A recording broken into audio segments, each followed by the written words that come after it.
Bienvenue à Cancer de la prostate sans tabou, un balado produit par Procure dans le but d'aider, de soutenir et d'informer les hommes à risque, les personnes nouvellement diagnostiquées, les survivants et leurs familles. Le cancer de la prostate est le cancer le plus répandu chez l'homme. C'est aussi la troisième cause de mortalité et au Québec seulement, 12 hommes par jour en reçoivent un diagnostic. Pourtant, c'est encore un sujet tabou pour plusieurs. Les balados Procure se veulent des discussions franches et transparentes avec patients, accompagnateurs, médecins, chacun avec leurs histoires personnelles et leurs expériences face à la maladie. Nous espérons que cet outil répondra à des questions que vous n'avez peut-être pas osé poser et surtout vous permettra de voir que vous n'êtes pas seul. Nous vous rappelons que Procure offre un service de soutien téléphonique et en ligne 7 jours sur 7 avec des infirmières spécialisées en uro-oncologie pour répondre à vos questions et vos inquiétudes. Nous sommes là pour vous et vos proches. Contactez-nous.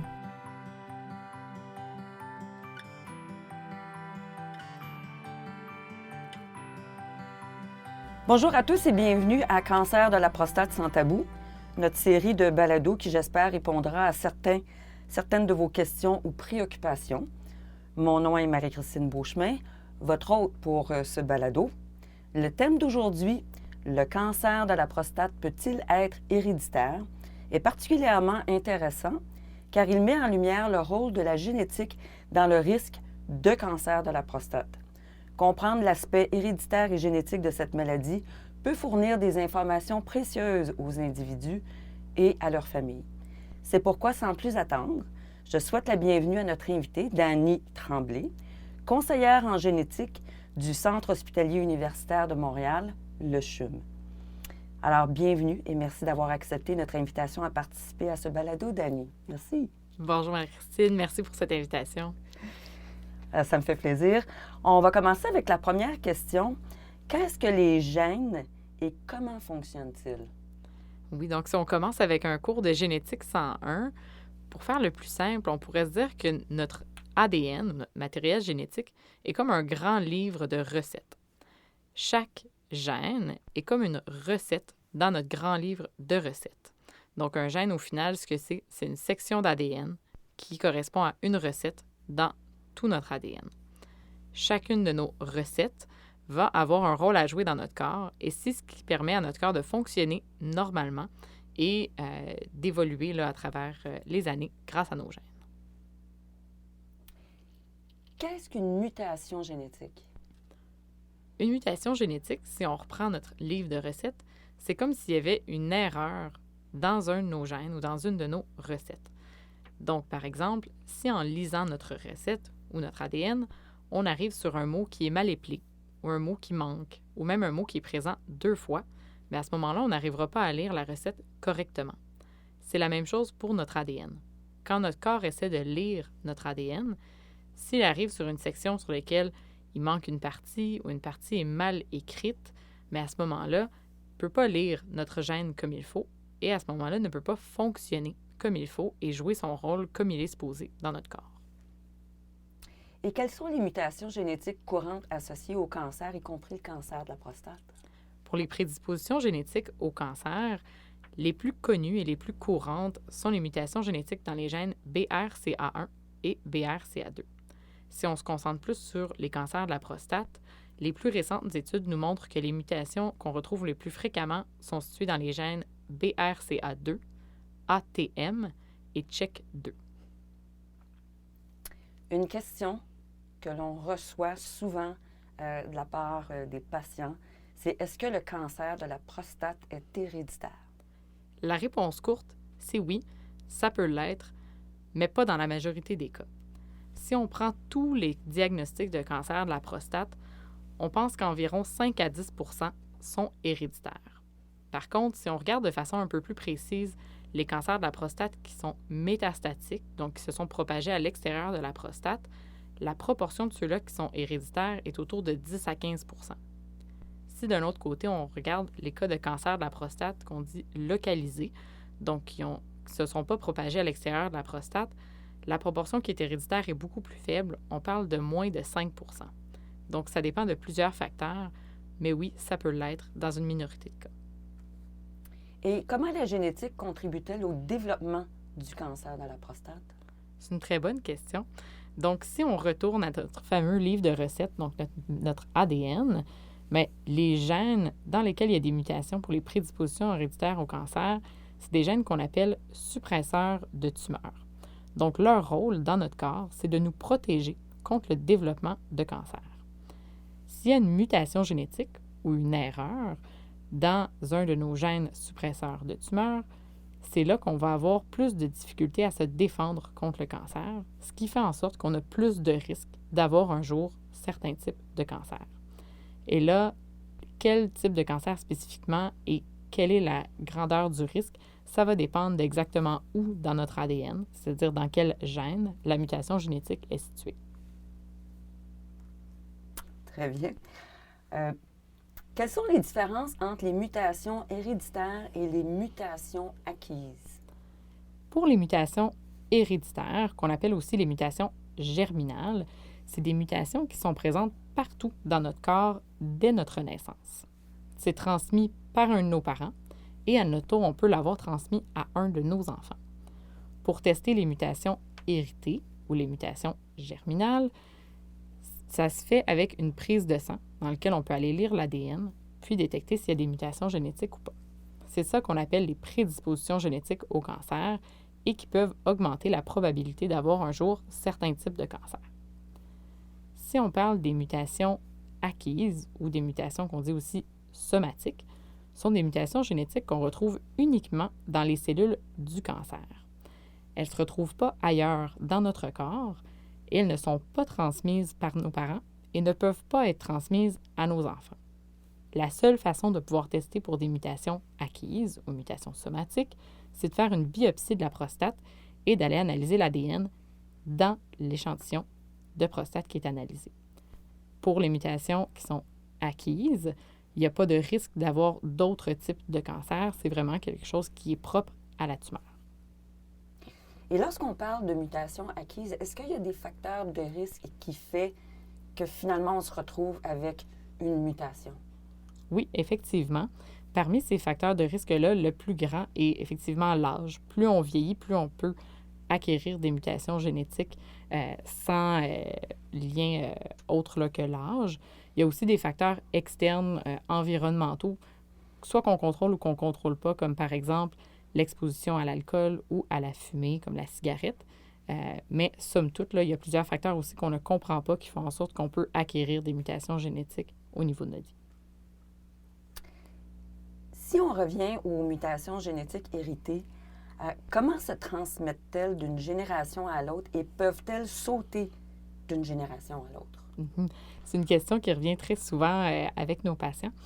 Donc, en fait, tout notre matériel génétique est présent en 2 copies. Donc, si on retourne encore une fois à notre livre de recettes, c'est comme si on gardait 2 copies de chaque recette.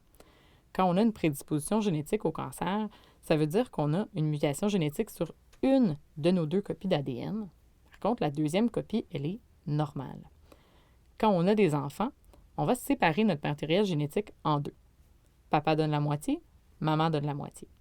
Donc, si quelqu'un a une prédisposition génétique au cancer, il va donner une de ces 2 copies d'ADN. Donc, si quelqu'un a une copie qui est normale et une copie qui a une mutation génétique, il y a une chance sur 2 de transmettre la copie qui est normale et une chance sur 2 de transmettre la copie qui a une mutation génétique. Ce qui fait en sorte que quelqu'un qui a une prédisposition héréditaire au cancer a une probabilité de 50-50 pour chacun de ses enfants d'avoir transmis ou de ne pas avoir transmis la mutation génétique. Quelqu'un qui a hérité d'une mutation génétique va à son tour avoir une probabilité de 50-50 de le transmettre à ses enfants, et ainsi de suite. Par contre, quelqu'un qui hérite de la copie d'ADN normale, donc celle qui n'a pas la mutation génétique, ne peut pas le transmettre à ses enfants. Quand on n'a pas une mutation génétique, ça ne sautera pas de génération, on ne peut pas la transmettre à notre descendance à notre tour. C'était vraiment clair comme explication. J'aimerais ça qu'on parle des tests génétiques. Puis ma première question serait, est-ce que tous les médecins peuvent recommander des tests de génétique? Oui, tous les médecins peuvent recommander un test génétique. Le plus souvent, ce sont les oncologues ou les urologues qui vont identifier quel patient pourrait bénéficier d'un test génétique en fonction du type de cancer ou de l'histoire familiale, par exemple, et vont faire une référence à une équipe de génétique dans leur milieu. Donc, n'importe quel médecin qui suit un patient peut faire cette demande de consultation en génétique. Ce ne sont pas tous les hôpitaux qui ont une équipe dédiée à la génétique. Par contre, tous les hôpitaux ont un corridor de service qui est établi avec un hôpital dans leur région qui a un département de génétique. Donc, peu importe l'hôpital où vous êtes soigné, il y a une façon d'avoir accès à un test génétique via votre médecin. Pourquoi est-il important de subir un test génétique approprié plutôt que de se fier au kit de test génétique disponible sur le web? C'est quelque chose à laquelle on ne pense pas toujours, mais effectivement, ce qu'on trouve en ligne, même si c'est très attrayant, ce n'est pas équivalent à ce qu'on peut avoir là, via une clinique de génétique. Donc, il y a 3 raisons principales pourquoi on ne devrait pas se fier aux tests génétiques qu'on peut trouver en ligne.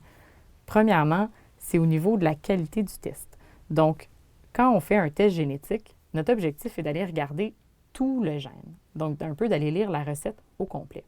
Par contre, la plupart des tests génétiques qu'on va retrouver en ligne, accessibles directement, vont regarder seulement certaines parties du gène. Donc, c'est comme si dans notre recette, au lieu de la lire au complet, on regardait seulement certains mots et voir si ces mots-là en particulier étaient bien épelés ou non. C'est sûr qu'en regardant seulement une partie de la recette, on risque de manquer certaines mutations génétiques. Et donc, même si on reçoit un résultat de test négatif, ça ne veut pas nécessairement dire qu'on est allé tout regarder, qu'est-ce qu'on devait regarder. Donc, c'est notre première limite. Ces tests-là, souvent, ne sont pas complets.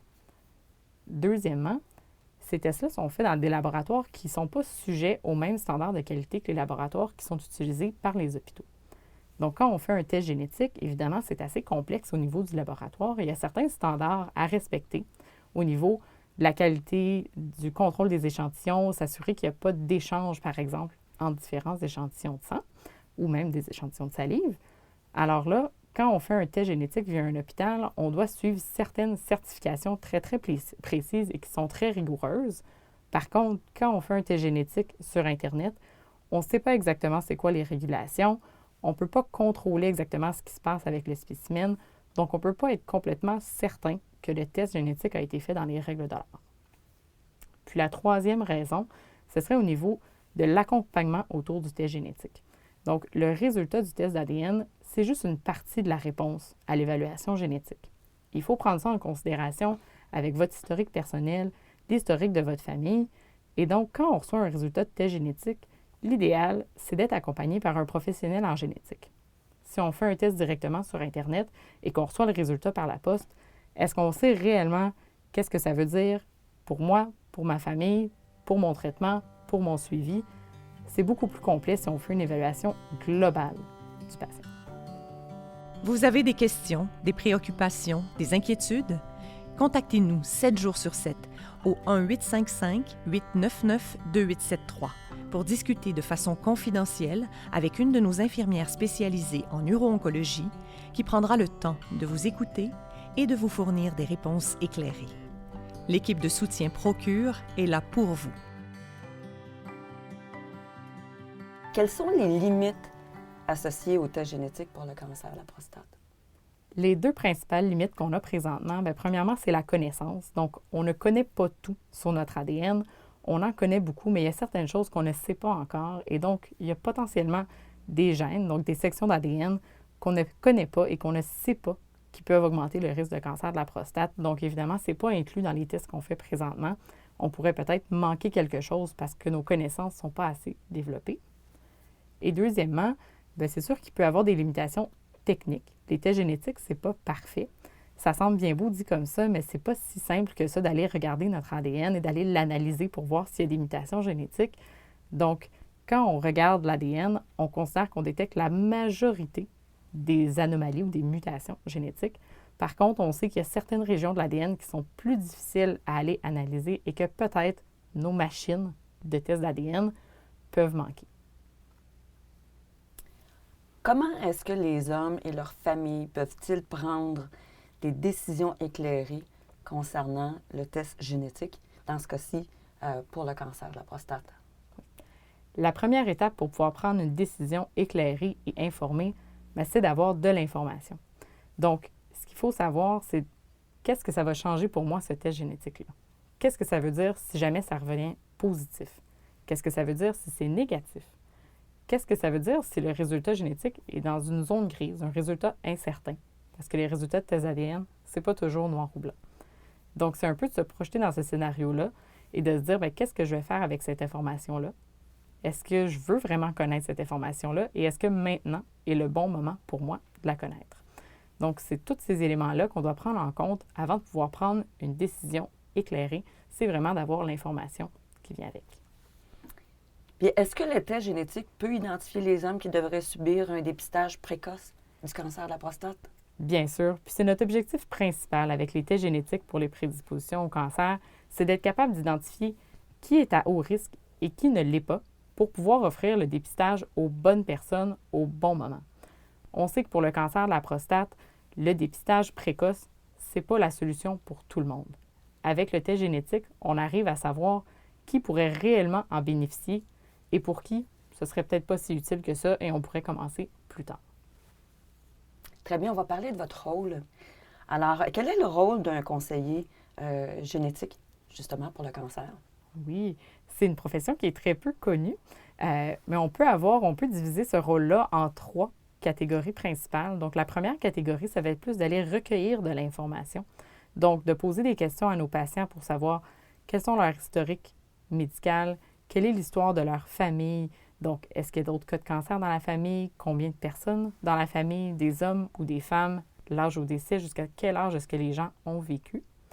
Donc, à partir de toute cette information-là, on fait une évaluation pour déterminer quelle est la probabilité qu'il y ait réellement quelque chose d'héréditaire derrière ça et de déterminer qui a besoin ou pas d'un test génétique. La deuxième partie, c'est plus au niveau de donner de l'information. On en parlait tantôt, pour le consentement libre et éclairé, il faut avoir la bonne information. Donc, ça va être le moment pour nous d'expliquer aux patients comment fonctionnent les prédispositions génétiques au cancer, quelle information est importante pour eux, qu'est-ce que ça pourrait changer vraiment là, dans le pratico-pratique dans leur vie d'avoir un résultat génétique positif, qu'est-ce que ça pourrait changer pour leur famille, parce qu'on parle de maladies génétiques. Donc, ça va être vraiment l'occasion là, de donner de l'information à nos patients. Puis, troisièmement, c'est vraiment un accompagnement au niveau de la prise de décision. On parlait là, que le test génétique, ce n'est pas nécessairement quelque chose qui est fait pour tout le monde. Donc, de se poser la question, comment est-ce que je vais réagir? Comment est-ce que je vais annoncer cette information-là à mes proches? Est-ce que ça pourrait impacter ma perception de moi-même? Donc, c'est toutes des choses que la conseillère ou le conseiller en génétique va aider le patient à naviguer. Et il n'y a pas de bonne ou de mauvaise réponse là-dedans. C'est vraiment de se poser des questions puis de répondre franchement par rapport à sa situation personnelle. Avec tout l'accompagnement là, que vous donnez aux patients, est-ce que vous sentez vraiment que vous faites une différence au niveau des impacts émotionnels et psychologiques liés à un résultat de test qui serait positif? Oui, tout à fait. On le voit avec nos patients que d'être accompagné, ça fait une différence dans leur parcours. Par contre, l'important vient aussi du patient, donc de s'être posé les bonnes questions puis d'être honnête envers soi-même. Donc, on sait que les tests génétiques peuvent nous donner des résultats à haut risque de cancer et c'est vraiment de savoir comment est-ce qu'on va naviguer cette information-là.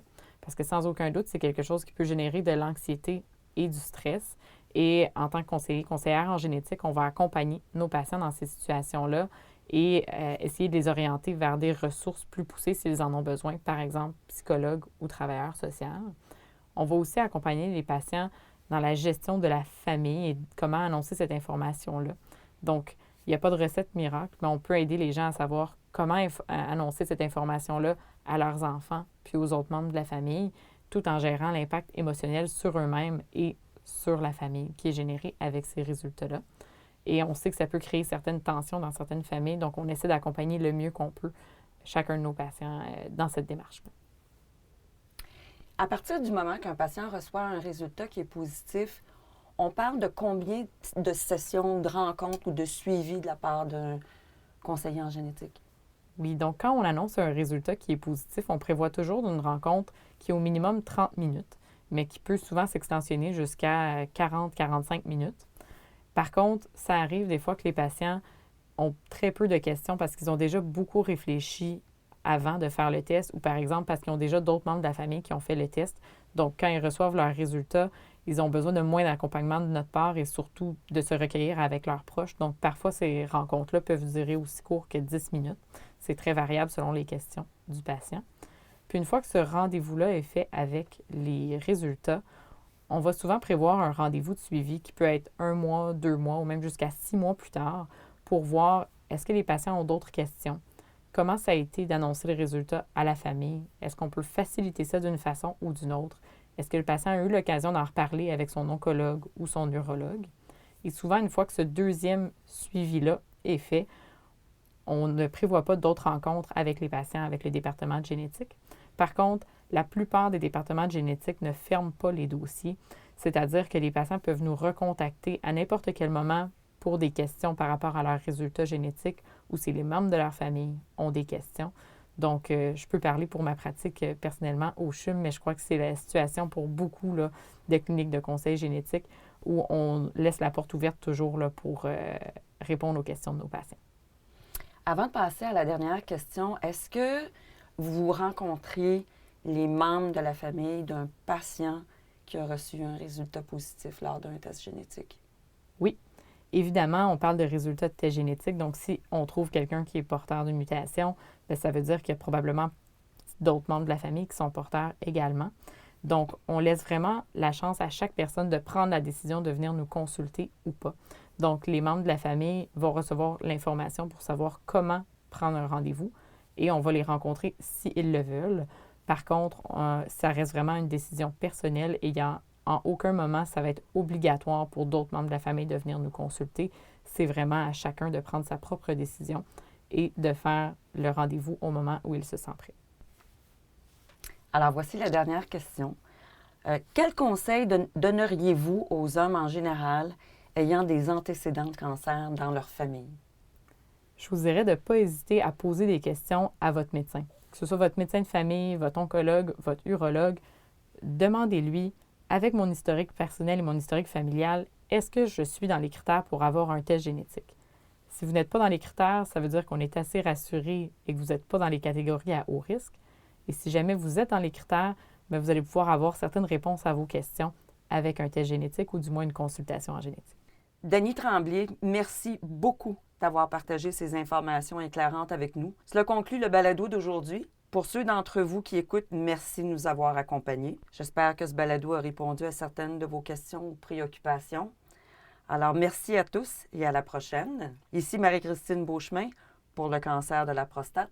Sans tabou, merci infiniment, Dany. Merci.